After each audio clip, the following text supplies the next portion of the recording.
Pemirsa, Founder Bosowa Aksa Mahmud buka puasa pertama di Pantai Indah Bosowa, Jalan Metro Tanjung Bunga, Makassar, Minggu malam. Pantai Indah Bosowa selalu menawarkan pemandangan yang memukau setiap sore menjelang buka puasa pertama. Sebelum menikmati hidangan buka puasa, Aksa Mahmud beserta kolega Bosowa bersantai sambil mendengar tadarus Quran dan menunggu matahari terbenam sembari menanti saat berbuka puasa. Saat tiba waktu berbuka puasa, Aksa Mahmud yang turut mengundang imam asal Palestina, Syekh Syafiq Muhammad Ibrahim Al-Garabli menyantap kurma, es buah dan kue barongko serta dadar.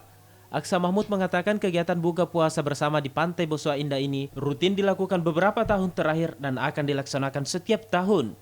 Ia juga mengatakan nantinya akan melakukan buka puasa bersama di Pulau Panambungan. Kita bersama teman-teman semua yang suka berenang dan selalu kita berenang, baik di sini maupun di Gusung maupun di Pulau Panambungan. Kita bersepakat buka puasa sore hari ini di sini dan sholat maghrib dan tarawih bersama. جد شعور جميل بالأخص أنني بين إخواني وأحبابي الأندونيسيين. Dia merasa senang dan gembira sekali karena ini pertama kalinya dia bisa bergabung dengan saudara-saudaranya dari Indonesia. Setelah melakukan buka puasa dilanjutkan dengan salat maghrib berjamaah, lalu salat isya. Aksa Mahmud juga mengikuti salat tarawih di Pantai Indah Bosowa. Ardi Jaho, Celebes TV.